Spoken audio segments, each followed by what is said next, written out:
शिक्षक त्या गावामध्ये जे काही शिक्षित शिक्षक आहेत, म्हणजे जे काही शिक्षित तरुण असेल किंवा तरुणी असेल त्याला त्या ठिकाणी लावण्याचं काम केलं. साधारण ही प्रक्रिया घडली 2001 मध्ये. 2014 मध्ये याच शिक्षकांना DTED ची शिक्षण प्रशिक्षण देऊन ट्रेन केलं गेलं आणि जिल्हा परिषदेच्या माध्यमातून त्यांना 2014 कायम केलं. अध्यक्ष महोदय, माझी विनंती अशी आहे की माझ्याकडे GR अध्यक्ष महोदय 1 ऑक्टोबर 2024चा, त्यामध्ये असं म्हटलेलं आहे की 1/11/2005 पूर्वी पदभरती जाहिरात अधिसूचना निगमित झालेल्या प्रकरणी शासन सेवेत दिनांक 1/11/2005 रोजी किंवा त्यानंतर रुजू झालेल्या जिल्हा परिषदेतील सर्व कर्मचारी यांना राज्य शासनाच्या धर्तीवर जुनी पेन्शन योजना लागू करावी. तर हा GR यांना लागू होता अध्यक्ष महोदय, कारण याची नियुक्ती 2005 पूर्वीची आहे.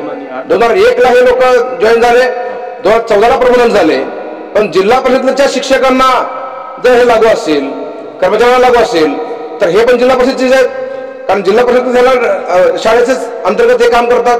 त्यामुळे माझा अध्यक्ष महोदय या निमित्तानं माझा प्रश्न आहे माननीय मंत्री महोदयांना आपल्या माध्यमातून की 1 नोव्हेंबर 2005 पूर्वी जाहिरातद्वारे नियुक्त कर्मचारी शिक्षक यांना शासनाने जुनी पेन्शन योजना लागू केली आहे, हे खरं आहे का? जर हे खरं असेल तर यांना का बरं नाही? दुसरा अध्यक्ष महोदय, सदर वसती शाळा शिक्षक यांना शासनाने 2001 पूर्वी जाहिरातद्वारे नियुक्ती दिली आहे, हे खरं आहे का? मग हे जर खरं असेल मग जिल्हा परिषद लोकांना येत नाही, हे पण जिल्हा परिषद यांना वेगळा नाही कशामुळं? हाही माझा प्रश्न अध्यक्ष महोदय. दुसरा प्रश्न अध्यक्ष महोदय, या निमित्तानं सदरील शिक्षकांना 2009 मध्ये आपण प्रशिक्षण दिलं, हे आपण दिलेलं खरं आहे का? जिल्हा परिषद सांगावं. मग हे खरं असेल तर मग हे का खरं नाही? यांना एक नाही त्यांना एक नाही असे कशामुळे अध्यक्ष महोदय? हे पण आपल्याच लेकरांना ट्रेन करतात. महाराष्ट्रात आज आपण जे शिक्षितचं प्रमाण वाढलं यामध्ये या वस्तीच्या शिक्षकाचा मोठा वाटा अध्यक्ष महोदय. हे बिचारे गावातून दूर दरास खेडेपाड्यामध्ये वस्तीवर चालत चालत जातात, पाऊस ऊर वारा बघत नाही, त्या लेकरांना शिकवतात, तर त्यांचाही तो अधिकार अध्यक्ष महोदय. आणि मला माहिती आहे मान्य दादा भुसे इथं आहेत मंत्री महोदय, तेही त्या बैठकीला होते. माननीय शिंदे साहेब मुख्यमंत्री असताना साहेबला बैठक झाली, त्या बैठकीला मी होतो अध्यक्ष महोदय, कपिल पाटील साहेब होते, अनेक जण बाकी आमदार होते. आणि त्यावेळेसच्या मुख्यमंत्र्यांनी सांगितलंय की ह्यांना द्यायला पाहिजे, हे न्याय आहे त्याच्यामध्ये म्हणून. त्यामुळे अध्यक्ष महोदय, त्यावेळेसच्या मुख्यमंत्र्यांनी सांगितलं असेल तर शेवटी आज माननीय देवेंद्रजी मुख्यमंत्री असतील किंवा अजून उद्या कोण असेल तो विषय नाही. अध्यक्ष महोदय, मुख्यमंत्र्यांनी घेतला निर्णय हा निर्णय लागू व्हायला पाहिजे असं माझं म्हणणं आहे. अध्यक्ष महोदय, ZP ही संस्था शासकीय संस्था आहे. या शासकीय संस्थेमध्ये शिक्षक सेवक काय आणि वस्तीशाळा शिक्षक काय हे दोन्ही एकच आहेत, हे एक आहेत का नाही तेही मला सांगावं मंत्री महोदयांनी आणि माझ्या चारही प्रश्नाचे उत्तर द्यावे. धन्यवाद. अध्यक्ष महोदय, आपल्या राज्यामध्ये प्राथमिक शिक्षणाची व्यवस्था करण्यासाठी 2000 मध्ये आणि 2001 मध्ये त्या ठिकाणी वस्ती शाळा ही योजना सुरू करण्यात आली.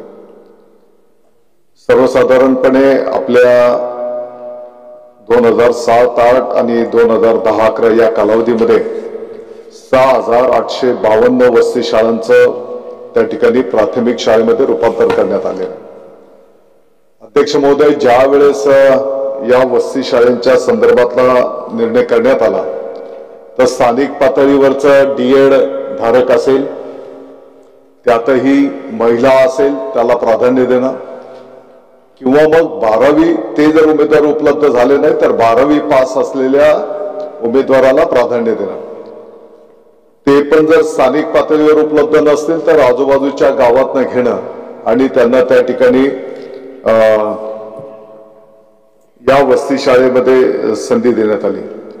अध्यक्ष महोदय, तदनंतर केंद्र शासनाने सर्व शिक्षा अभियान सुरू केल्याच्या नंतर या वस्ती शाळेच्या योजनेचा समावेश शिक्षण हमी योजनेमध्ये करण्यात आला आणि माननीय उच्च न्यायालयामध्ये 2011च्या प्रकरणामध्ये या वस्ती शाळा निम शिक्षकांच्या निवेदनावर योग्य निर्णय घेण्याचे आदेश माननीय न्यायालयाने त्या ठिकाणी दिले. त्या आदेशानुसार 1/3/2014 अन्वये वस्ती शाळा जे कोण आपले स्वयंसेवक निम शिक्षक आहेत त्यांना जिल्हा परिषदेच्या प्राथमिक शाळांमध्ये प्राथमिक शिक्षक म्हणून सामावून घेण्यात आलेला आहे. आणि म्हणून हा सगळा प्रवास पाहिल्याच्या नंतर आपण जर बघितलं असेल तर त्याच्यामध्ये काही अप्रशिक्षित जे काही शिक्षक आपले होते त्यांनाही प्रशिक्षण देण्याची संधी त्या ठिकाणी देण्यात आलेली आहे। आणि या सगळ्या प्रवासाच्या नंतर मला वाटतं की 1 मार्च 2014च्या शासन निर्णयानुसार त्यांना त्या ठिकाणी सामावून घेण्यात आलेला आहे आणि तो जो काही शासन निर्णय आहे आपला त्यांना सामावून घेण्याचा, त्यामध्ये मुद्दा क्रमांक 7 त्याच्यामध्ये स्पष्ट नमूद करण्यात आलेला आहे। सदर निम शिक्षकांना सेवेत सामावून घेतल्यानंतर त्यांना नियमित वेतन श्रेणी लागू केल्यानंतर त्यांना राज्य शासनाची परिभाषित अंशदान निवृत्ती वेतन योजना लागू राहील, म्हणजे DCPS। आणि म्हणून सामावून घेत असतानाच त्या ठिकाणी हा निर्णय त्या ठिकाणी करण्यात आलेला आहे। आणि आता आपल्याला माहिती आहे की आताच्या घडीला 20/9/2024च्या शासन निर्णयानुसार वित्त विभागाच्या माध्यमातून राष्ट्रीय निवृत्ती वेतन प्रणाली NPS आणि DCPS लागू असलेल्या कर्मचाऱ्यांना राज्य शासनाची सुधारित राष्ट्रीय निवृत्ती वेतन योजना तसेच केंद्र शासनाची एकीकृत निवृत्ती वेतन योजना UPS यापैकी एक पेन्शन योजनेची निवड करावायची आहे। आणि म्हणून वरील प्रमाणे करार पद्धतीने वसई शाळा शिक्षकांचे भविष्य सुकर करण्याच्या दृष्टीने शासनाने सकारात्मक कार्यवाही त्या ठिकाणी केलेली आहे। अध्यक्ष महोदय, 2014च्या शासन निर्णयानुसार त्या ठिकाणी 12 वर्ष सेवा झाल्याच्या नंतर वरिष्ठ वेतन श्रेणी सुद्धा त्या ठिकाणी सदर कर्मचाऱ्यांना दिली जाते आहे।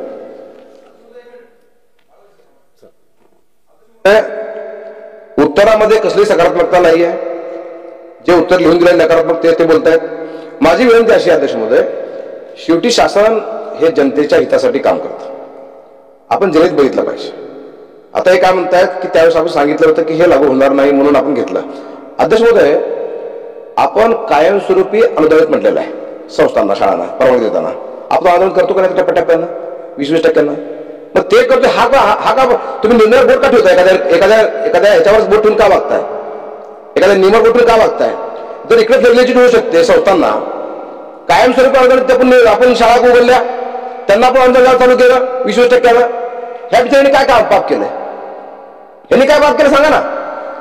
आणि ह्यांना पण न्याय द्यायला पाहिजे। बरं, त्यावेळेसच्या मुख्यमंत्र्यांनी सांगितलं ना, शिंदे साहेबांनी सांगितलं बैठकीला, मिनिट्स काढा त्याची बैठकीचे, मी त्या बैठकीला होतो। जर मुख्यमंत्री मान्य करतात द्यायचं तर आता शिक्षण मंत्री कसं काय म्हणू शकतात? याचं उत्तर पाहिजे अध्यक्ष महोदय। अध्यक्ष महोदय, आपण जे काही संदर्भ देत आहेत ते निश्चितपणे तपासून घेऊ। मला वाटतं की या संदर्भामध्ये आपण बैठक घेऊ आणि वित्त विभागाचेही मार्गदर्शन घेऊन आपण पुढे मार्गक्रमण करू। अध्यक्ष महोदय, या अनुषंगाने माझा जरा प्रश्न जिल्हा परिषद आणि माध्यमिक शाळांशी निगडीत आहे। विशेषतः 15 मार्च 2024ला जो नवा GR झाला त्या निकषानुसार शाळातल्या शिक्षकांची संच मान्यता होणार आणि या संच मान्यतेमुळे जिल्हा परिषदेच्या ज्या शाळा आहेत त्यामध्ये किमान रत्नागिरी जिल्ह्यामध्ये 700 ते 800 शिक्षक सरप्लस होणार आणि वाड्या वस्त्यावरच्या शाळा पूर्णपणे बंद होणार आहेत। आमच्याकडे एक वाडी ते दुसरी वाडी गावामध्ये जात असताना किमान 2 ते 3 किलोमीटरचं अंतर आहे। इथं आमचे पालकमंत्री देखील बसलेले आहेत, त्यांनी देखील तिथल्या शिक्षकांना आणि तिथल्या मुलांना आश्वस्त केलेलं आहे। तर माझी ह्या निमित्ताने आपल्याला आग्रही मागणी आहे की नवीन संच मान्यतेचं जे धोरण आहे आपलं 15 मार्चचं ते रद्द करून 8 जानेवारी 2016चा GR होता त्या पद्धतीने संच मान्यता विशेषतः व्हावी। हे जर केलं नाही तर माध्यमिक शाळा जवळजवळ रत्नागिरी मधला विचार केला तर 61 माध्यमिक शाळा बंद पडणार आहेत। वेगवेगळ्या ठिकाणचा जर विचार केला तर 43 शाळा एक शिक्षिकी होणार आहेत। एका बाजूला आपण हिंदी शिकवावं, मराठी शिकवावं की इंग्लिश शिकवावं ह्या वादात आहोत आणि एका बाजूला आमच्याकडे कुठच्याही शाळेत एकही शिक्षक नसलेल्या शाळा चालवायच्या। तर कशा पद्धतीने ग्रामीण भागातल्या मुलांनी पुढे जायचं? म्हणजे ग्रामीण भागातल्या मुलांनी पुढे जाऊ नये। इथं पालकमंत्री महोदय बसलेत, ते जिल्हा परिषदेच्या शाळेतले आहेत, मी जिल्हा परिषदेच्या शाळेत आहेत।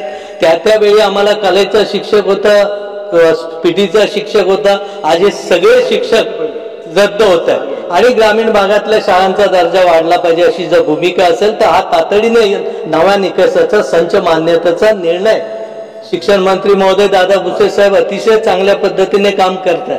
तर माझी ह्या निमित्ताने आग्रहाची मागणी आहे की हा निर्णय रद्द करून जुन्या पद्धतीने संच मान्यता किमान कोकणासाठी तरी व्हावी अशी माझी आग्रही मागणी आहे. अध्यक्ष महोदय, लक्षवेधीचा विषय वेगळा आहे आणि हा विषय अतिशय भिन्न आहे. तरी पण कुठलीही शाळा बंद होणार नाही याची शासन काळजी घेईल. तत्राप शेवटी शिक्षण हे आपण विद्यार्थ्यांच्यासाठी ते आपलं दैवत आहे त्या दृष्टिकोनातून देत असतो आणि म्हणून आपली सर्वांची पण जबाबदारी की पटसंख्या कमी होणार नाही त्या दृष्टिकोनातून आपली सर्वांची सामूहिक जबाबदारी त्या ठिकाणी आहे. मला वाटतं की त्याही विषयांवर आपण भाष्य त्या ठिकाणी केलं पाहिजे. आणि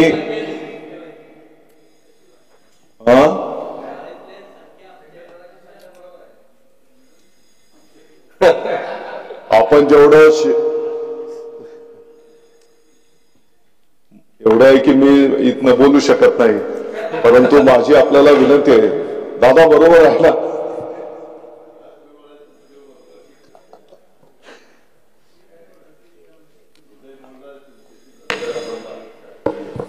अध्यक्ष महोदय, कुठलीही शाळा बंद होणार नाही आणि संच मान्यतेच्या संदर्भामध्ये सकारात्मक निर्णय करू, परंतु त्याच्या पाठीमागची भावना एवढीच आहे की आपल्या शाळेंच्या पटसंख्या कमी होणार नाही याची काळजी घेणं ही त्याच्या पाठीमागची भावना आहे. आणि सन्माननीय सदस्य महोदय या क्षेत्रातले तज्ञ आहेत आणि म्हणून ते सुद्धा यासाठी आम्हाला सहकार्य करतील अशी अपेक्षा आहे. नारायण कुचे. अध्यक्ष महोदय, लक्षवेधी शिक्षण विभागाशी संबंधित असल्यामुळे स्कोपच्या बाहेर जरी प्रश्न असला तरी मंत्री महोदयाला विनंती आमची 11वीच्या प्रवेश परीक्षाची कालची मुदत होती ती संपली. तुम्ही प्रथम आपण ह्याच वर्षापासून 11वीची प्रवेश प्रक्रिया सुरू करण्यात आली, पण काय झालंय काही नियमावलीनुसार काहीला सर्टिफिकेट नाही मिळाले, क्रिमिनलचे प्रमाणपत्र नाही मिळाले, त्याच्यामुळे गोंधळ उडाला.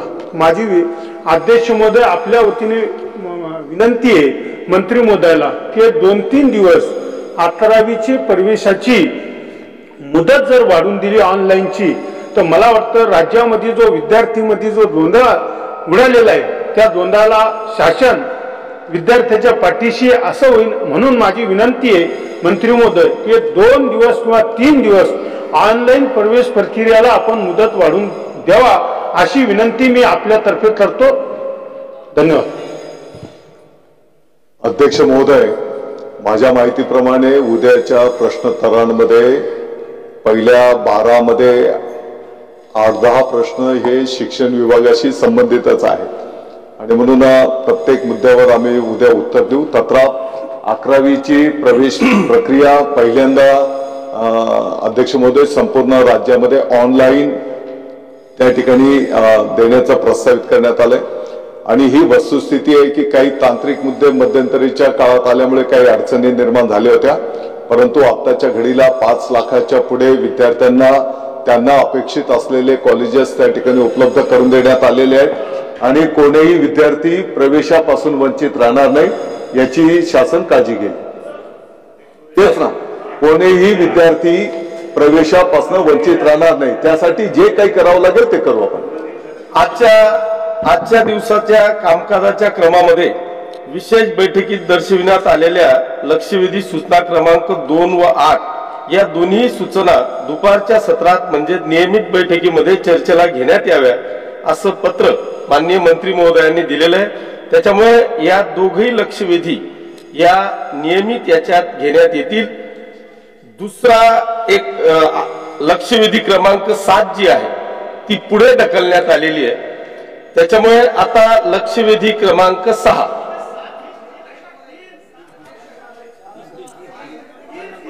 लक्षवेधी क्रमांक 3 हा परत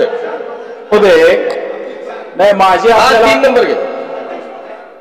अध्यक्ष महोदय, माझे आपल्याला मंत्री महोदयांचं पत्र. माझी लक्षवेधी क्रमांक 2 सहकार विभागाला जरी आपण केली असेल तर मी विधानमंडळाला ती लक्षवेधी सादर करताना वित्त आणि नियोजन विभागासाठीच केली होती आणि या प्रश्नाचं उत्तर खरं तर वित्त विभागच देऊ शकतो. योगायोगानं अजितदादा आज विधान भवनामध्ये हजर आहेत तर मला अजितदादांना विनंती करायची आहे की जर तुम्ही या लक्षवेधीचं उत्तर सहकार मंत्र्यांच्या ऐवजी दिलं तर अनेक लोकांना त्यामध्ये न्याय मिळेल. तुम्हाला अजितदादा मी विनंती केली. नाही आपण एक मिनिट फक्त मला द्या दादा. या म्हणजे तुम्ही आता इतके सिनियर आमदार आहात, मंत्री आहात, मला आपल्याला सांगितलं पाहिजे की आम्ही शासनाला एखादा प्रश्न विचारतो तर शासन म्हणून उत्तर येणं अपेक्षित असतं, तो विभाग म्हणून उत्तर अपेक्षित नसतं. आणि या उत्तराला माझी हरकत अशी आहे की या उत्तरामध्ये त्यांनी असं दिलंय की सरकारनं मंत्रिमंडळानं निर्णय घेतला आणि मंत्रिमंडळाच्या निर्णयावर GR काढण्यासाठी वित्त आणि नियोजनकडे फाईल गेल्यावर या दोन्ही विभागांनी त्याला असहमती दर्शवली. तर माझा पहिला प्रश्न असा आहे की मंत्रिमंडळाचा निर्णय झाल्यानंतर वित्त आणि नियोजन विभाग असहमती दर्शवू शकतो का? एक मिनिट अध्यक्ष साहेब, त्यांना दादांना सगळे विषय माहिती आहेत, न्याय मिळेल हजारो शेतकऱ्यांना म्हणून माझी विनंती आहे. आणि दुसरा माझा स्पेसिफिक दादा साहेब, आपण जी लक्षवेधी दिलेली आहे ती सहकारच्या नावाने दिलेली आहे. खुलासा असा केला, मी देताना उपमुख्यमंत्र्यांच्या नावानं दिली होती, विधानसभेनं ती सहकार विभागाशी निगडीत असल्यामुळे त्यांच्याकडे पाठवली. जर दादांना शक्य असेल तर देऊ देत, माझं म्हणणं नाही तर न्याय मिळेल एवढी माझी अपेक्षा आहे. दुसरं माझा महत्वाचा ह्या रेग्युलर सत्रात आपल्याला न्याय मिळेल ना दादा आहे. रेग्युलर सत्र दुसऱ्यांदा आली, मागच्या वेळेला कॅन्सल झाली. नाही आपण प्राधान्याने अध्यक्ष साहेब मी काय होतो, दादा देणार असली तर देऊ दे, नाही तर रेग्युलर मध्ये घेऊ.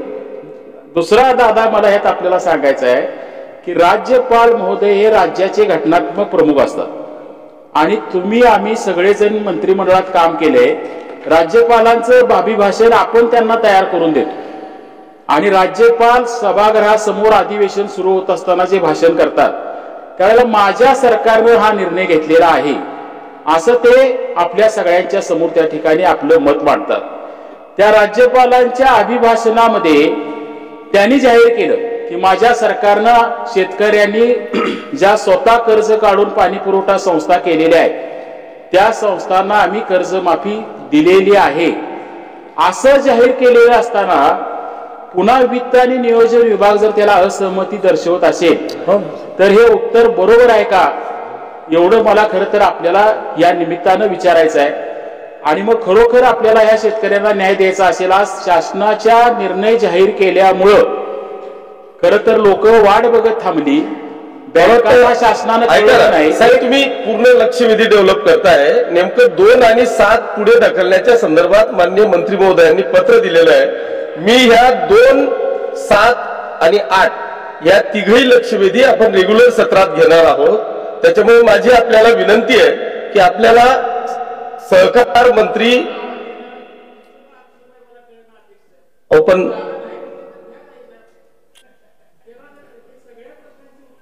नाही अध्यक्ष महोदय, सन्माननीय विनय कोरे साहेबांनी जो मुद्दा उपस्थित केलेला आहे तो आर्थिक बाबीचा मुद्दा आहे, त्याच्यात आर्थिक जबाबदारी उचलावी लागणार आहे. मी आता ते बघत होतो, अजून काहीतरी अद्यापर्यंत उत्तर आलेलं नाही, दुपारी उत्तर येणार आहे ह्याच्याबद्दलचं.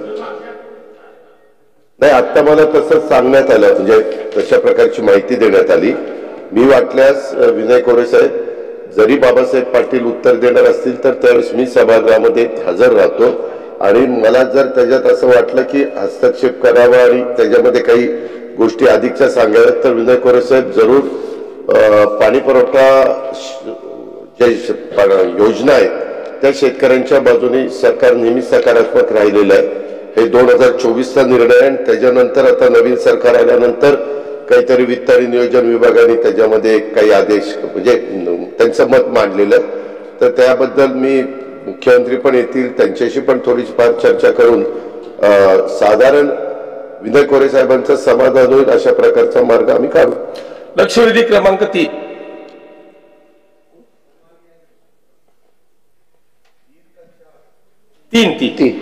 आपली सन्माननीय अध्यक्ष महोदय, लक्षवेधी क्रमांक 3.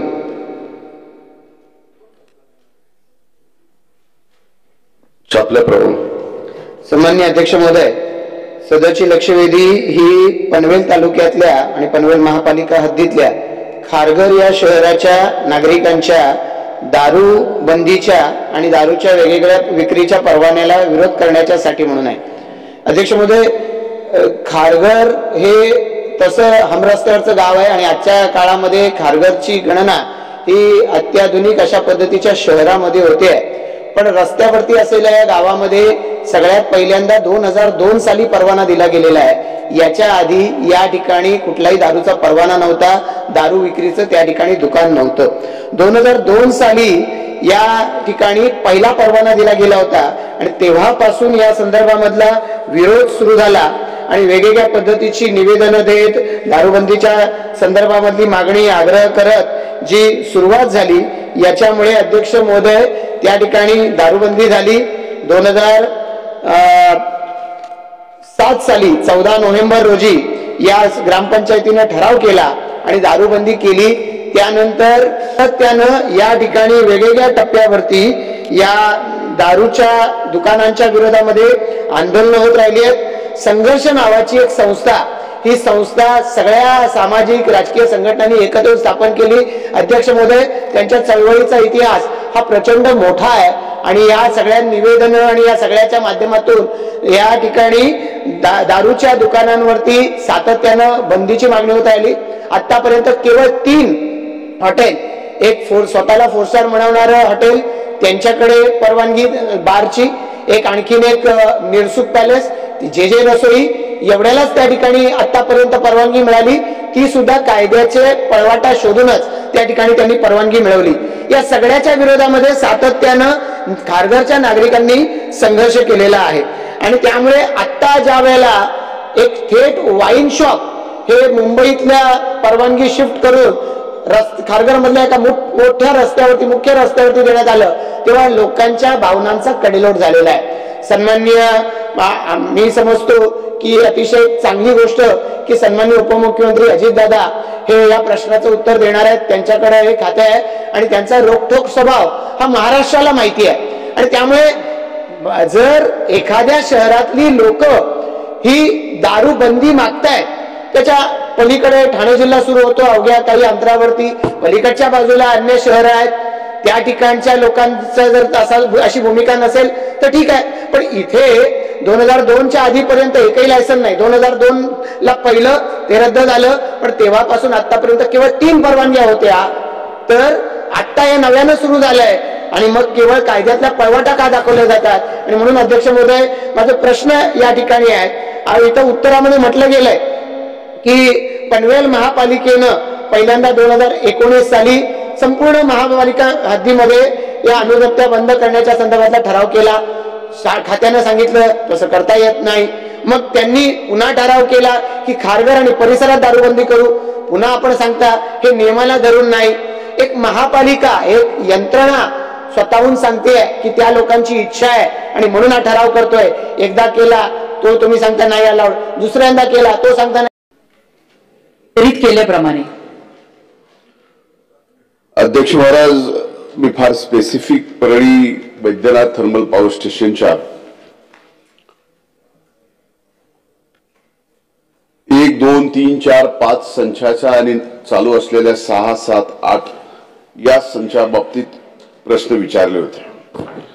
अध्यक्ष महाराज, पहिल्या प्रश्नात असं सांगितलं गेलंय उत्तरामध्ये की 9वा संच याची कुठेही केंद्राकडे परवानगी मागण्यात आलेली नाही किंवा याबाबत कसलाही नवीन संच चालू करण्याच्या बाबतीत शासन स्तरावरती कारवाई नाही. अध्यक्ष महाराज, ज्यावेळेस संच क्रमांक 1, संच क्रमांक 2, संच क्रमांक 3, संच क्रमांक 4, संच क्रमांक 5 ह्यांची मर्यादा संपल्यामुळे स्क्रॅप मध्ये टाकले, त्याच वेळेस MERCने 9वा संच देण्याच्या बाबतीमध्ये त्या ठिकाणी महाराष्ट्र निर्मितीला सुचवलेलं होतं. त्यामुळं आमची मागणी आहे की 5 संच बंद झाले, त्यामुळं अप्रत्यक्षपणे परळी वैद्यनाथ आणि परिसरातल्या मागणी गंगाखेड असेल, सोनपेठ असेल, या सगळ्या परिसरामध्ये जो अप्रत्यक्ष रोजगार होता त्याच्यावरती फार मोठा परिणाम झाला. त्यामुळं 9व्या संचाची या ठिकाणी आमची मागणी आहे. आणि 9वा संच देताना जे उत्तरामध्ये दिले गेले की पाणी नाहीये. अध्यक्ष महाराज, लोणी सांगवी हे बॅरेज झालं. या बॅरेज वरून थर्मल पॉवर स्टेशनला पाणी आणण्यासाठी हे बॅरेज झालं. हे बॅरेज 2008 ला मंजूर झालं. आता 15-20 दिवसात त्याचं काम पूर्ण होईल. ते पाणी सुद्धा या ठिकाणी थर्मल पॉवर स्टेशनला मिळेल. आता 17 LMT पाणी अगदी काही दिवसामध्ये जे नगर परिषदेचा सेवरेज ट्रीटमेंट प्लांट आहे त्या प्लांट मधून सुद्धा वापरण्यासाठी थर्मलला पाणी मिळू शकतं. दुसऱ्या हँडी उत्तरामध्ये दिलंय की कोळसा महाग पडतो. तर यामध्ये माझी एवढीच विनंती आहे की जसं इतर थर्मल पॉवर स्टेशनला WCL कडनं आणि MCL कडनं कोळसा घेतला जातो तसाच परळी औद्योगिक केंद्राच्या संचासाठी कोळसा जर घेतला तर ते कोळसा सुद्धा स्वस्त पडू शकतो. त्यामुळे 9वा संच सुद्धा फिजिबल आहे. तुम्हाला जागा घ्यायची गरज नाही कारण 6वा 7वा आणि 8वा संचाची भूसंपादन करत असताना 9व्या संचासहित भूसंपादन केलेलं आहे. त्यामुळे तिथला EPC असेल तिथं वॉटर प्रोसेस असेल ह्या सगळ्या गोष्टीसाठी आज जागा उपलब्ध आहे. त्यामुळं एकीकडे 5 संच बंद करत असताना MERCने न्याय द्यावा त्या भागासाठी म्हणून 9वा संच मंजूर केला. तो आज कुठेही शासन स्तरावरती मंजुरीसाठी नाही. त्यामुळे 9वा संच मंजूर करावा ही माझी पुन्हा एकदा या ठिकाणी सदनामध्ये आपल्या मार्फत मागणी आहे. अध्यक्ष महोदय, दुसऱ्या प्रश्नाच्या उत्तरामध्ये त्यांनी स्पष्टपणाने सांगितलं की या जागेवर आम्ही सौर ऊर्जा करू. अध्यक्ष महाराज, जे 5 प्लांट आज निष्कासित करण्यात आले त्या 5 प्लांटची जागा फक्त 78 हेक्टर आहे. त्यातली 30 हेक्टर जागा ही एक शरायू नावाच्या कंपनीला म्हणजे निर्मितीच्या ठिकाणी सौर ऊर्जेचा प्रकल्प करते आहे आणि त्या कंपनीला 30 हेक्टर दिली. त्या 30 हेक्टरवर ते फक्त 20 मेगावॉट वीज निर्मितीच करणार आहे. म्हणजे एकीकडे आम्ही 650 मेगावॉटचा 9 क्रमांकाचा संच ज्याची आज शासन स्तरावर कुठल्याही प्रकारे मान्यता देण्याची तयारी नाही ते गमावला आणि दुसरीकडे मात्र सौर ऊर्जेच्या बाबतीतही आम्हाला आमच्यावरती जागा असताना अन्याय होतोय.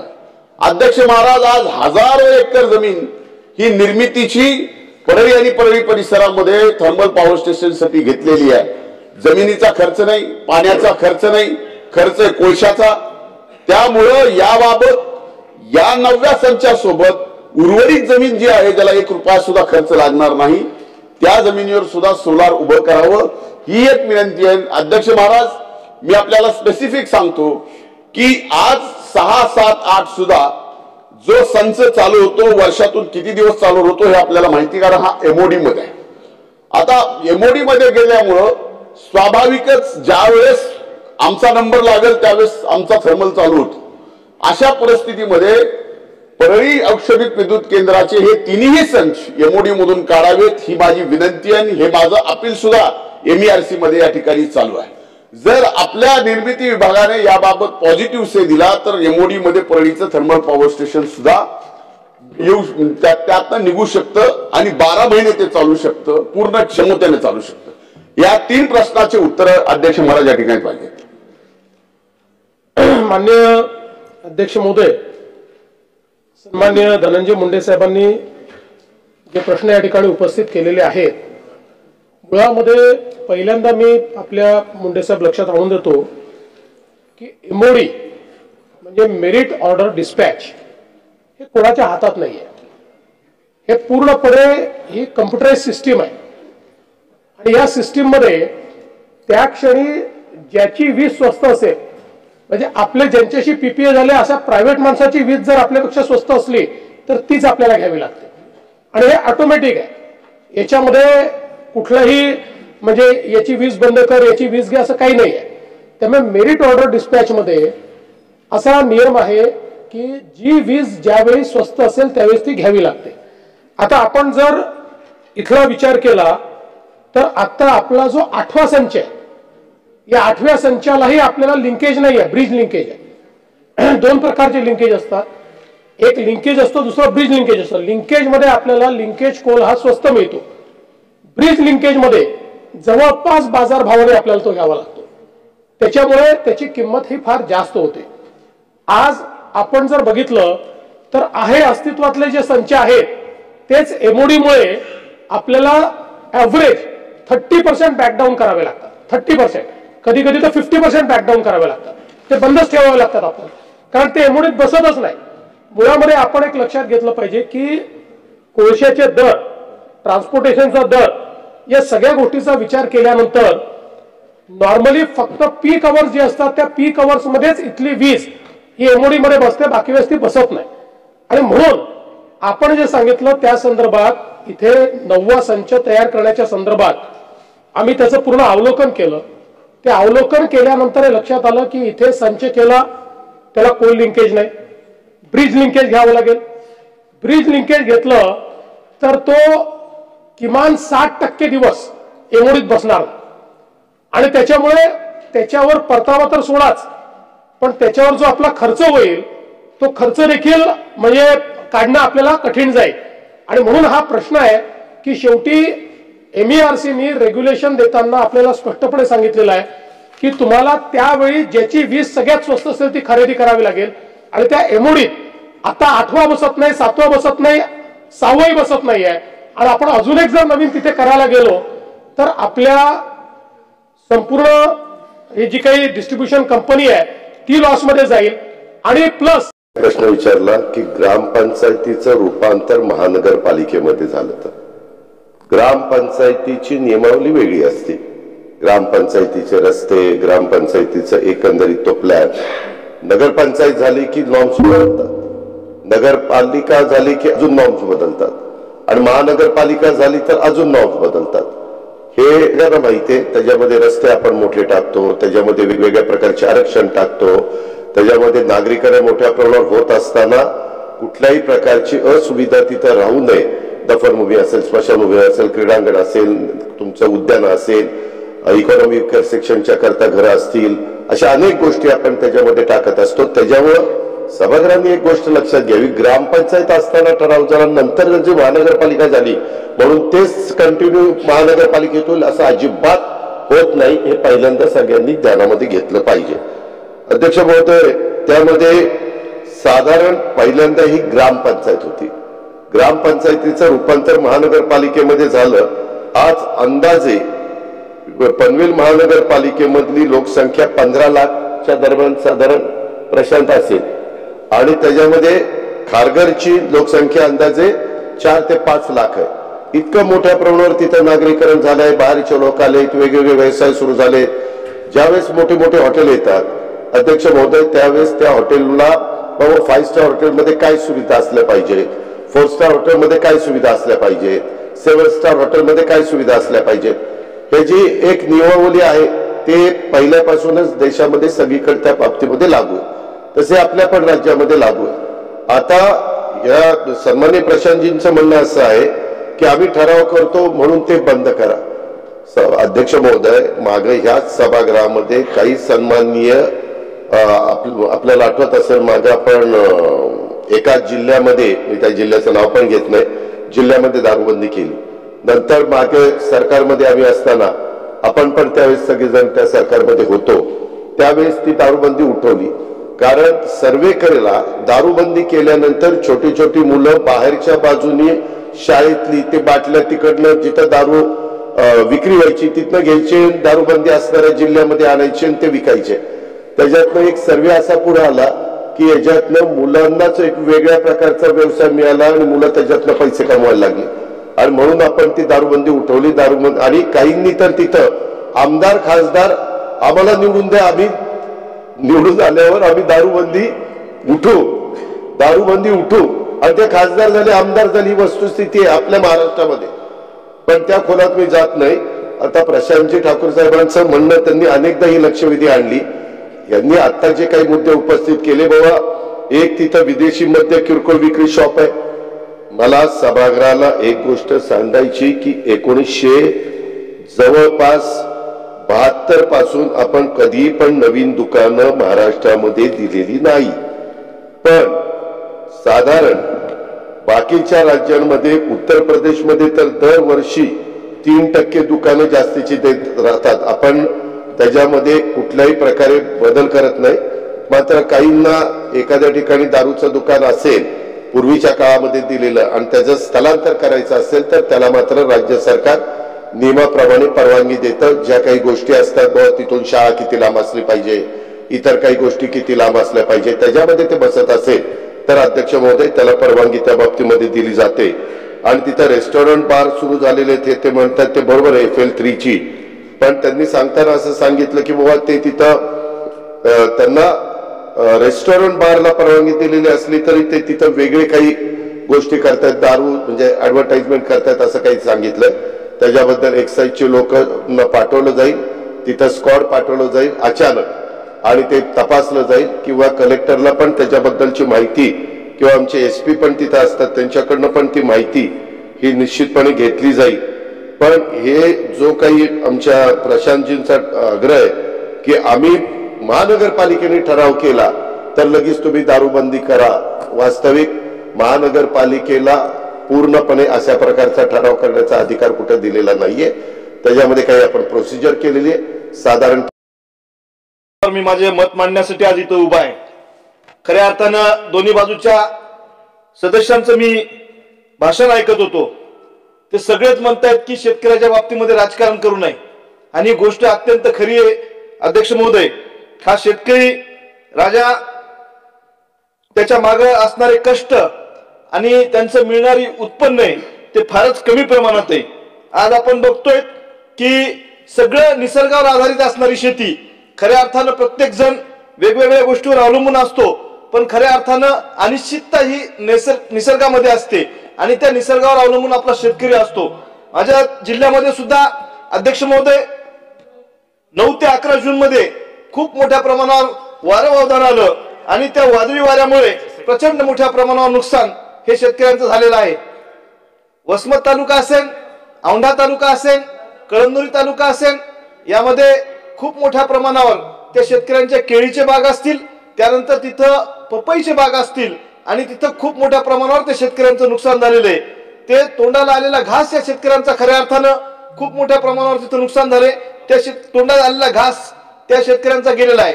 काही शेतकरी अत्यंत कष्ट करणारे शेतकरी आणि त्यांनी तिथं खूप मोठ्या प्रमाणावर केळीचं उत्पन्न केलं होतं.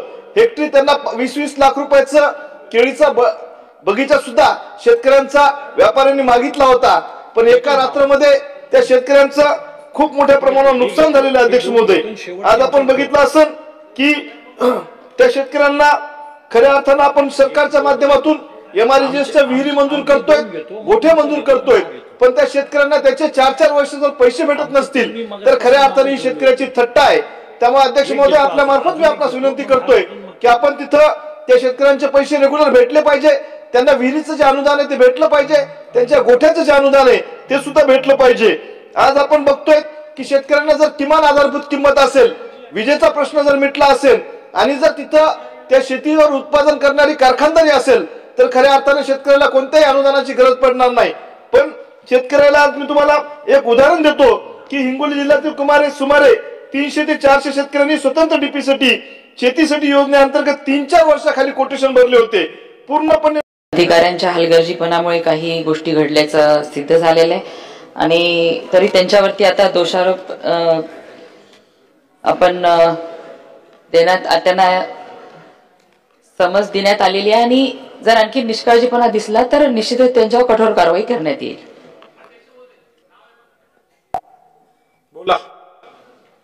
औष्णिक प्रकल्प तो माझ्या मतदारसंघात आहे आणि म्हणून मी मुख्यमंत्री महोदयांना एक विनंती करू इच्छिते की सर्व पहिले आपले आभार व्यक्त करते की आपण एक अभ्यास कमिटी आपण स्थापन केली आणि नवीन संच उभारण्यासाठी तिथे प्रयत्न सुरू आहेत.